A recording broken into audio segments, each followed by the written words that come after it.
அதாவது இது புதுசு கிடையாது. திமுகவின் நீட்சி தான் இது தொடர்ந்து வராங்க. ஏன்னா திமுக பாத்தீங்கன்னா அரசு பள்ளிக்கூடத்தையும் சரி, அரசு அதிகாரம் சம்பந்தப்பட்டது அவங்களுடைய அங்கீகாரம் நிறைய இருந்தது. அதை பார்த்துதான் அந்த மாடல் தான், திராவிட மாடலை தான் இவங்க தற்கூரி கையில எடுத்து பண்ணிட்டு இருக்காங்க. இது அதோட வீழ்ச்சியா தான் நம்ம பாக்குறோம். அதை மத்தபடி இவங்க ஒரு பள்ளிக்கூடத்துல போட்டோ கொண்டு காமிக்கிறாங்க.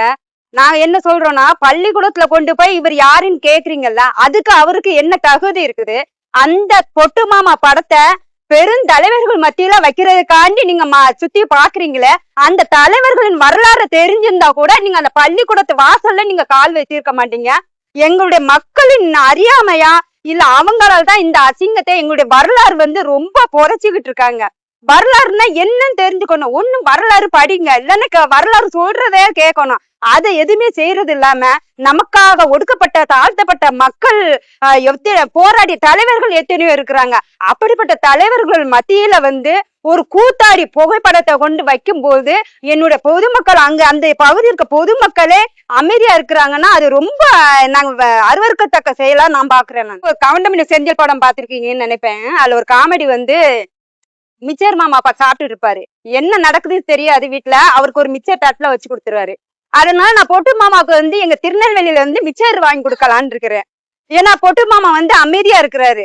அதனால அவருக்கு மிச்சர் கொடுத்தாரு. அந்த மிச்சரை மென்னுட்டாரு இருப்பாருல்ல, அதான் நான் பாக்குறேன். நான் எங்க அண்ணனை போல எந்த ஒரு கட்சி தலைவர்களுமே நான் இதை செய்வேன் படம் போட்டு காமிக்கல. அவருக்கு நீர்வளம், நிலவளம், தொழிற்சாலை, மக்களுக்கு கல்வி எப்படி கொடுப்பேன், நான் எப்படி வந்தா மக்களுக்கு தொழிற்சாலை எப்படி செய்து கொடுப்பேன், அரசு வேலை வாய்ப்பு, படித்தவருக்கு படிக்காதவருக்கு அரசு வேலை வாய்ப்பு கொடுப்பேன்னு ஒவ்வொரு பிக்சர் போட்டு காமிச்சாரு எங்க அண்ணன். ஆனா அவ்வளவு மக்களுமே எங்களுக்கு வாக்கு செலுத்துறேன்னு சொல்லிட்டு இது நாங்க எதிர்பார்க்காதது. எங்க அண்ணன் சீமான் அவர்கள் உறுதியாக வருவாங்க, மக்களும் உறுதியா நாங்க அண்ணனை வர வைப்போம்னு எங்களுக்கு வாக்கு கொடுத்தாங்க. நாங்க காரைக்குடியில கூட நான் ஒரு வாரம் போய் பயணி செஞ்சேன். அந்த வாக்குறுதி எங்களுக்கு ஏமாற்றமா இருந்தது. அவங்களுக்காக நம்ம களத்துல நின்னோம், போராட்டத்துல நின்னோம். இன்னும் தொடர்ந்து இவங்க போராடுறதுக்கு எல்லா துறையுமே போராடினாங்க. அன்னைக்கு எங்க அண்ணன் சீமான் அவர்கள் தான் போராட்ட களத்துல நின்னாங்க. அவர் தம்பி தங்களும் நின்னாங்க. ஆனா அப்பெல்லாம் எங்க அண்ணன் சீமான கூப்பிட்ட இந்த மக்கள் ஏன் இந்த அரசியல் அதிகாரங்கும் போது எங்க அண்ணனை மறந்துடுறாங்க அப்படின்னு நாங்க யோசிக்கும் போது இன்னொரு பக்கம் என்ன இருக்குன்னா, இந்த ஊடக வெளிச்சம், இந்த ஊடகம் தமிழ் தேசியத்தை கொண்டு அவருக்கு ஒரு தீண்டாமை ஆகுது. அவன் பேசுறது தமிழ்ல பேசுவான், அம்மான்னு சொல்லுவான், பசிக்குது அம்மான்னு சொல்லுவான். ஆனா தமிழ் தேசியத்தை மீட்டெடுக்கணும்னு சொன்னா எங்களை ஊடகத்துல காட்டுறது கிடையாது. ஆனா விஜய் அவர்கள் பாத்ரூம் போனாலும் சும்மா ஊமையா எங்கேயா சுத்தினாலும் விஜய் வாரார், விஜய் போறார், விஜய் விஜய் காட்டி ஒரு பிரம்மத்தை கொண்டு வந்ததுனால எங்களுக்கு அது ஊடகத்துல நாங்களே விருப்பப்பட்டது அதுதான். அண்ணா நீங்க ஊடகத்துக்கு நீங்க பேட்டி கொடுக்காதீங்க, வேண்டவே வேண்டாம், அவங்கள நாம புறங்கணிப்போம். அவங்க யாரு? அவங்களுக்கு ஒரு பிரச்சனைனா ஆனா எங்கள் அண்ணன் சீமான் அவர்கள் தான் குரல் கொடுக்கிறாரு. ஆனா அவங்களுக்கே தெரியல. நாளடைவில் பாத்தீங்கன்னா இந்த பிரஸ் மீட்டிங் ஊடகம் எங்க அண்ணனுக்கு முழு ஒத்துழைப்பு கொடுப்பாங்கன்னு நம்பிக்கை இருக்குது. அந்த அளவுக்கு இவங்களே பாடாப்படுத்துறோம். அவதூறா பேசிட்டாங்க, உண்மையை தானே பேசுனாங்க. உரிமைன்னா என்னன்னு தெரியுமா? அதுதான் தற்கூரிங்கிறோம். உரிமைங்கிற வார்த்தை கூட தெரியாத இந்த தற்கூரி கூட்டத்திற்கு மனு கொடுக்க போய் இருக்கு பாருங்க. அரசு அதிகாரம் யாருக்கிட்ட இருக்குது? அரசு இங்க முதல்வரா இருக்கிறது யாரு? அவருங்க தானே. இவங்க எதுக்கு போய் மனு கொடுக்கணும்? நீங்க நேர போலீஸே வர வைக்கலாமா? அந்த தைரியம் தெம்பு இருந்தா வர வச்சு பாருங்களேன். நீங்க என்ன பேசிட்டாங்க? நோ கமெண்ட் சொல்றாரு. அது சொல்றது என்ன இருக்குது? நீங்க இப்ப பேசுறீங்க, ஆனா இத பேசுங்கன்னு சொல்லுங்க, நோ கமெண்ட். ஆமாங்க, அவர் நோ கமெண்ட் சொல்றாரு. எப்படிப்பட்ட கட்சித்தீவு பிரச்சனை, எவ்வளவு பெரிய பிரச்சனை, அத முன்வைத்து தானே நீங்க அரசியலுக்கே வந்தீங்க. அத கேட்கும் பொழுது நீங்க நோ கமெண்ட்ஸ் சொல்லிட்டு போறீங்களா? அப்ப உங்க அதிகாரத்துக்கு வர்றதுக்கு தான் நீங்க பொய்யான வாக்குறுதிகளை கொடுத்தீங்களா?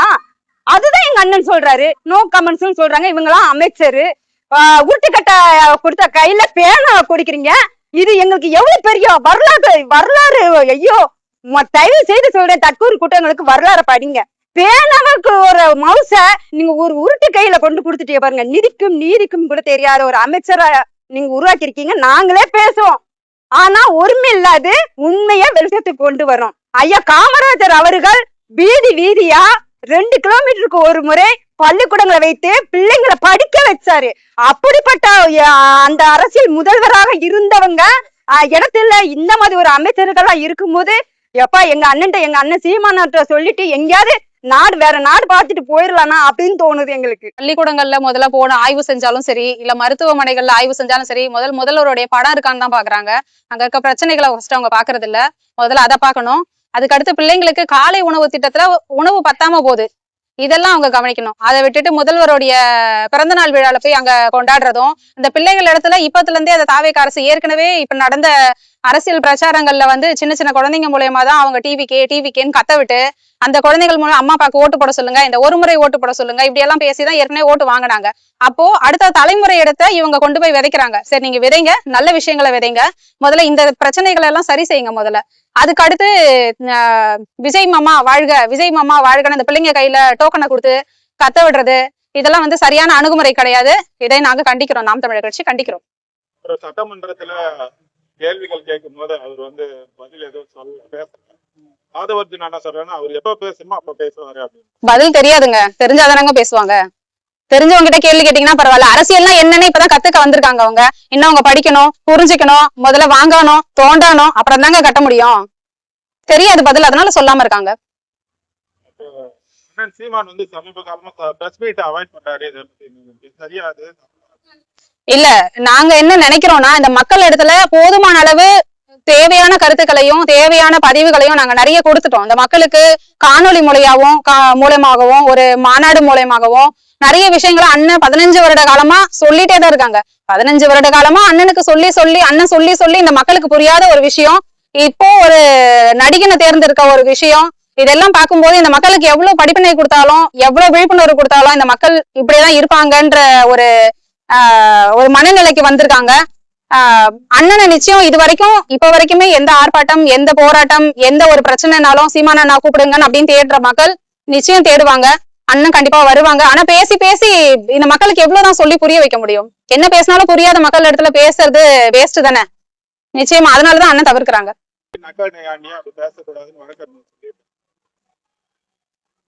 நையாண்டியா பேசலன்னும் போது அமைச்சர்களா இருக்கிற நீங்க அந்த அமைச்சரான பொறுப்புக்கு ஒரு ஆப்டான ஆளா நடந்துக்கோங்க. முதல்ல ஒரு கச்சத்தீவு பிரச்சனையை ஒரு அமைச்சர் இடத்துல கேட்கும் போது நோ கமெண்ட்ஸ் சொல்றது கண்டிக்கத்தக்கது தானே. அப்ப கேட்க தானே செய்வாங்க. கேலியும் கிண்டலுமா ஒரு சினிமா கூத்து நடத்துற இடத்துல மாதிரி இந்த இடத்துல வந்து நீங்க அரசியல் பண்ணணும்னு நினைக்கிறீங்க. அப்ப அது கேலியும் கிண்டலுக்கும் உள்ளாகும் கண்டிப்பா. அப்ப அமைச்சரா இருக்கிற நீங்க, ஒரு முதல்வரா இருக்கிற நீங்க அந்த பொறுப்பாளரா நீங்க நடந்துக்கலான்னு தான் நாங்க சொல்வோம். அப்போ கேலிக்கும் கிண்டலுக்கும் நீங்க ஆளாக தான் செய்வீங்க.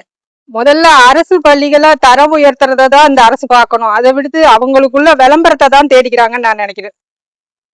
அரசு பள்ளிகள்ல ஒரு கழிவறை கூட இது நாள் வரைக்கும் எந்த அரசாங்கமும் ஒழுங்கா பராமரிச்சதும் கிடையாது. அதை சரி பண்ணுங்க, அதுக்கப்புறமா படம் கொடுங்க, எல்லாம் பண்ணுங்க. அப்ப அது தெரிஞ்சாதானே பேசுவாரு.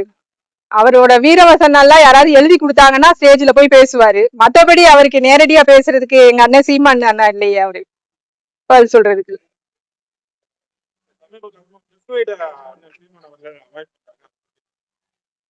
நல்ல விஷயம் தான் நாங்க நினைக்கிறோம். ஏன்னா அவர் சொல்ற நல்ல கருத்துக்கள் எல்லாம் பிரஸ்காரங்க வந்து கொண்டு போய் சேர்க்கறது கிடையாது. அவர் ஏதோ இந்த உள்ள ஏதாவது ஒன்ன தூக்கி போட்டுக்கிட்டு அவங்க ஏதாவது பிரச்சனை பண்ணிக்கிட்டு தானே இருக்கிறாங்க. நான் எவ்வளவோ தேர்தல் அப்போ எல்லாம் என்னென்ன மாதிரி நாங்க செய்வோம், ஆட்சிக்கு வந்தது எந்த மாதிரி எல்லாம் மின் போயிருக்கோம் அதெல்லாம் செய்வோங்கிறத அது நிறைய இடத்துல போட்டு காமிச்சு அதெல்லாம் ஒண்ணு கூட அவங்க போடலையே. பிரஸ் வந்து நாம் தமிழர் கட்சியும் அண்ணன் சீமான் அவர்களையும் மக்கள்கிட்ட கொண்டு சேர்க்கல. அதனால அது நல்ல விஷயம். தமிழ்நாட்டுல நடக்கிறத பத்தி தானே அண்ணன் பேசுறாரு. அதுக்கு எதுக்கு அவங்க வழக்கு கொடுக்கணும்? உள்ளதுதானே சொல்றாரு, வேற எதுவும் தப்பா எதுவும் சொல்லலையே. அவங்க பண்றதான் சொல்றாரு, அமைச்சர்கள் பண்றது அதையெல்லாம் அதை தானே சொல்றாங்க. இதுல ஒண்ணும் இல்ல வழக்கு கொடுக்கறது.